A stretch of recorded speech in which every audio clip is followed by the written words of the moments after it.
সুপ্রভাত বন্ধুরা, আজ 13 জুলাই রবিবার। শুরু করছি চিন্তনের মুখবার্তা। প্রথমেই চোখ রাখবো আন্তর্জাতিক খবরে। গ্রিন কার্ডধারীদের নতুন করে সতর্ক করে দিয়েছে আমেরিকার ফেডারেল অভিবাসন কর্তৃপক্ষ। তাদের বক্তব্য, যদি কারো অপরাধমূলক রেকর্ড থাকে এবং তারা অভিবাসন আইন লঙ্ঘন করেন, তাহলে তাদের গ্রিন কার্ড বাতিল করে বৈধ স্থায়ী বাসিন্দা হিসেবে মর্যাদা কেড়ে নেওয়া হতে পারে। কাস্টমস এবং সীমান্ত সুরক্ষা বাহিনী এক বিবৃতিতে এক্স হ্যান্ডেলে জানিয়েছে, দেশের আইন অনুযায়ী যদি কেউ এই আইন ভঙ্গ করে বা অপব্যবহার করে, তাহলে সরকারের পক্ষ থেকে তার গ্রিন কার্ড বাতিল করার অধিকার আছে। লোহিত সাগরে ইয়েমেনের হুতি বিদ্রোহীদের হামলায় একটি কার্গো জাহাজ ডুবে গেল। ইউরোপীয় ইউনিয়নের নৌবাহিনী জানিয়েছে, এটারনিটি সি নামে ওই জাহাজ থেকে 6 জনকে উদ্ধার করা গেলেও কমপক্ষে 4 নাবিক নিহত হয়েছেন এবং এখনও 15 জন নিখোঁজ রয়েছেন। লাইবেরিয়ান পতাকাবাহী গ্রিক মালিকানাধীন জাহাজটি গত সোমবার হুতিদের চালানো একাধিক ড্রোন ও ক্ষেপণাস্ত্র হামলার শিকার হয়ে বুধবার সম্পূর্ণরূপে ডুবে যায়। একটি ভিডিওতে দেখা যায় এটারনিটি সি সুয়েজ খালের দিকে যাচ্ছিল। জুনিয়র সেনাদের সমকামিতায় বাধ্য করা, যৌন হেনস্থা ও হুমকি দেওয়ার অভিযোগে ইসরায়েলি বিমান বাহিনীর 7 সেনাকে আটক করল ইসরায়েলের সেনা। এই সেনারা বিমান বাহিনীর অ্যারো আকাশ প্রতিরক্ষা ব্যবস্থা ইউনিটে মোতায়েন ছিল। সংবাদ মাধ্যম টাইমস অফ ইসরায়েল জানিয়েছে, 10 জুলাই রাতে এই 7 জনকে আটক করা হয়। ইসরায়েলি প্রতিরক্ষা বাহিনী মিলিটারি পুলিশ জানিয়েছে, দীক্ষা অনুষ্ঠানের সময় গুরুতর কাজ করার অপরাধে ওই সেনাদের বিরুদ্ধে তদন্ত শুরু করা হয়েছে। সংবাদ মাধ্যম জানিয়েছে, কয়েক সপ্তাহ ধরে অন্তত 10 জন জুনিয়র সেনার সঙ্গে মারাত্মক খারাপ কিছু করা হয়েছে, যা গুরুতর অপরাধ বলে মনে করছে ইসরায়েল সেনাবাহিনী। রাশিয়ার ড্রোন গবেষণা এবং উন্নয়ন কর্মসূচির কার্যকারিতার সাহায্যে দেশের ড্রোনের উৎপাদন পরিমাণ এখন পরিকল্পনার চেয়ে 3 গুণ বেশি। রুশ প্রধানমন্ত্রী মিখাইল মিশুস্তিন মঙ্গলবার রাশিয়ার আন্তর্জাতিক উদ্ভাবন শিল্প প্রদর্শনী 2025 চলাকালীন এই কথা বলেন। তবে রাশিয়ার কাছে কতগুলি ড্রোন আছে তা প্রকাশ করেননি তিনি। এবার প্রদর্শনীতে রাশিয়ার নতুন উভচর কার্গো ড্রোন প্রথমবারের মতো প্রদর্শিত হলো। এই ড্রোন জলে বা স্থলে অবতরণ করতে পারে এবং 700 কেজি পর্যন্ত ওজন বহন করতে পারে। ট্রাম্পের নিশানায় এবার ফিদেল কাস্ত্রো, চের কিউবা প্রেসিডেন্ট মিগুয়েল সহ রাষ্ট্রনেতাদের বিরুদ্ধে নিষেধাজ্ঞা জারি করল আমেরিকা। কিউবার বিদেশমন্ত্রী ব্রুনো রদ্রিগেজ শনিবার এক্স হ্যান্ডেলে পোস্টে মার্কিন নিষেধাজ্ঞার কঠোর সমালোচনা করেছেন। তিনি লিখেছেন, আমেরিকা কখনো কিউবার জনগণ বা নেতৃত্বের মনোবল ভাঙতে পারবে না। আসছি দেশের খবরে। মহারাষ্ট্র বিধানসভা শনিবার জনসুরক্ষা বিল পাশ হওয়ার ঘটনার তীব্র প্রতিবাদ জানালো বামপন্থী দলগুলো। শহুরে নকশালদের নিয়ন্ত্রণের অজুহাতে আনা হয়েছে এই বিল। এদিন বামপন্থী দলগুলোর পক্ষ থেকে এক বিবৃতিতে বলা হয়েছে, কাগজে কলমে যাই বলা হোক না কেন, রাজ্যের সব বাম সংগঠনই এই বিলের লক্ষ্য। দক্ষিণপন্থী সংগঠনগুলিও বহু হিংসাত্মক ঘটনায় জড়িত থাকে, কিন্তু আশ্চর্যের বিষয় হলো এই বিলে তাদের নাম পর্যন্ত উল্লেখ করা হয়নি। কর্পোরেট গোষ্ঠীর স্বার্থ রক্ষা করতে গিয়ে আসামকে মানবতার বধ্যভূমিতে পরিণত করেছে রাজ্যের হেমন্ত বিশ্ব শর্মার বিজেপি সরকার। আদানির হাতে জমি তুলে দিতে উন্মাদ হয়ে গেছেন মুখ্যমন্ত্রী বিশ্ব শর্মা। প্রায় প্রতিদিন গরিব মানুষের ওপর বুলডোজার চালাচ্ছেন তিনি। চলতি সপ্তাহে ধুবড়ী জেলার 10,000 মানুষকে উচ্ছেদের পর শনিবার পাশের গোয়ালপাড়া জেলায় বুলডোজার চালিয়ে প্রায় 5,000 মানুষকে উচ্ছেদ করেছেন তিনি। হঠাৎ করে গৃহহীন হয়ে একাধিক মানুষ আত্মহত্যা করেছেন। উচ্ছেদে কোনো মানবিক দিক নেই বলে 2 দিন আগেই মন্তব্য করেছিলেন মুখ্যমন্ত্রী। তার সেই বাণী অক্ষরে অক্ষরে পালন করছে তার পুলিশ।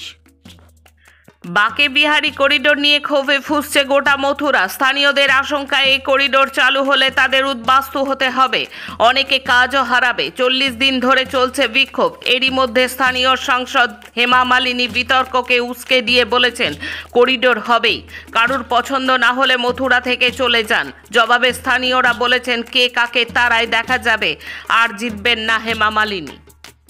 অপারেশন কালনেমি এই নাম দিয়ে দেরাদুন থেকে ভণ্ড সাধুদের উচ্ছেদ করার অভিযান চালাচ্ছে পুলিশ। এতে এখনো পর্যন্ত একজন বাংলাদেশি সহ ধরা পড়েছে 25 জন ভণ্ড সাধু। বাংলাদেশের টাঙ্গাইলে 26 বছর বয়সী শাহ আলম সাধুর বেশে আশ্রম খুলে বসেছিল এই সাধু। একই অপারেশন চলেছে বিজেপি শাসিত রাজ্য উত্তরপ্রদেশ, রাজস্থান, হরিয়ানা, হিমাচল প্রদেশ ও আসাম জুড়ে। আহমেদাবাদে গত মাসে বিধ্বস্ত হওয়া এয়ার ইন্ডিয়ার উড়োজাহাজ মার্কিন বোয়িং কোম্পানির ড্রিমলাইনার উড্ডয়নের 3 সেকেন্ড পরে ইঞ্জিনের জ্বালানি সুইচগুলো একই সঙ্গে চালু অবস্থা থেকে বন্ধ হয়ে গিয়েছিল। এতে ইঞ্জিনের জ্বালানি সরবরাহ বন্ধ হয়ে যায়। শনিবার প্রকাশিত এক তদন্ত প্রতিবেদন থেকে এই কথা জানা গেছে। আহমেদাবাদে এয়ার ইন্ডিয়া দুর্ঘটনার 1 মাস পর অবশেষে প্রাথমিক তদন্ত রিপোর্ট প্রকাশ করল এয়ারক্রাফট অ্যাক্সিডেন্ট ইনভেস্টিগেশন ব্যুরো। কিন্তু কি করে বন্ধ হলো, কেনই বা বন্ধ হলো, আর কে করলো তা নিয়ে রেকর্ডে কিছুই উল্লেখ করা হয়নি বলে এই রিপোর্ট নিয়ে ইতিমধ্যেই ধোঁয়াশা তৈরি হয়েছে এবং পাইলট অ্যাসোসিয়েশনও এই রিপোর্টকে সন্দেহজনক বলেছে। এই তদন্তে কেন্দ্রীয় সরকারের ভূমিকা নিয়েও প্রশ্ন উঠেছে। হায়দ্রাবাদ বিশ্ববিদ্যালয়ের প্রয়াত ছাত্র রোহিত ভেমুলার মৃত্যুর প্রকৃত কারণ জানতে নতুন করে তদন্ত শুরু করতে চায় তেলেঙ্গানার কংগ্রেস সরকার। রাজ্যের উপমুখ্যমন্ত্রী মাল্লু ভট্টি সরকারের এই সিদ্ধান্তের কথা জানিয়ে বলেন, ইতিমধ্যে আদালতে এই ব্যাপারে আপিল করেছে সরকার।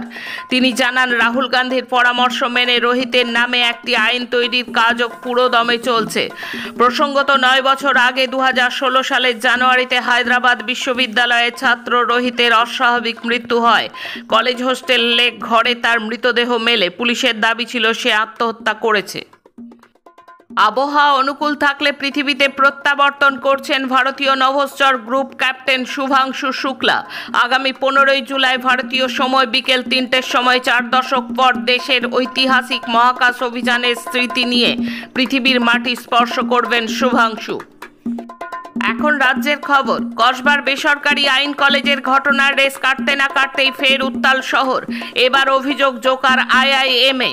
দেশের অন্যতম শীর্ষ বাণিজ্যিক শিক্ষা প্রতিষ্ঠানে এক মহিলাকে বয়েজ হোস্টেলের ভেতর ডেকে নিয়ে ধর্ষণের অভিযোগে তীব্র চাঞ্চল্য ছড়িয়েছে। পুলিশ ইতিমধ্যেই অভিযুক্ত ছাত্রকে হেফাজতে নিয়েছে। চলছে তদন্ত। তবে তাৎপর্যপূর্ণ ঘটনা হলো, পুলিশ সূত্রে দাবি করা হচ্ছে ওই মহিলা তদন্তে সহযোগিতা করছেন না। তিনি মেডিকেল পরীক্ষাতেও রাজি হচ্ছেন না। আবার তার বাবা জানিয়েছেন তার মেয়েকে ধর্ষণ করা হয়েছে বলে তার জানা নেই। তবে জোকা IIM এর নিরাপত্তার ফাঁক নিয়ে বড় প্রশ্ন উঠে গেছে। কিভাবে রেজিস্ট্রারে নথিভুক্ত না করেই এক মহিলাকে বয়েজ হোস্টেলে নিয়ে যাওয়া হলো?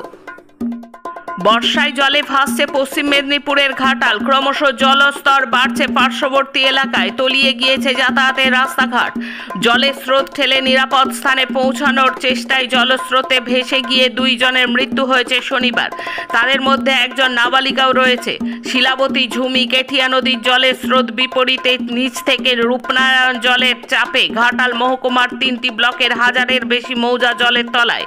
ঘাটাল পৌরসভার 13টি ওয়ার্ড একতলা ঘরের ছাদ সমান জল। ঘাটাল ব্লকের 9টি গ্রাম পঞ্চায়েত, চন্দ্রকোনা থানার 7টি গ্রাম পঞ্চায়েত এবং দাসপুরের 6টি গ্রাম পঞ্চায়েত সম্পূর্ণভাবে জলের তলায়।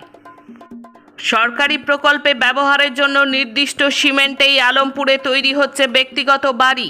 আইনকে বুড়ো আঙুল দেখিয়ে সরকারি সম্পদে বাড়ি গাঁথছেন এক ব্যক্তি। এমনই অভিযোগে শনিবার সরগড় পড়ল সাঁকরাইলে। পুরো ঘটনাটি স্থানীয় সমাজকর্মী জনসমক্ষে আনেন। ইতিমধ্যেই সাঁকরাইল থানায় লিখিত অভিযোগ দায়ের করেছেন ওই সমাজকর্মী। উচ্চ মাধ্যমিক শিক্ষা সংসদের নতুন নিয়ম অনুযায়ী এবার থেকে 3য় এবং 4র্থ সেমিস্টারের নিয়েই উচ্চ মাধ্যমিকের সামগ্রিক মূল্যায়ন হবে।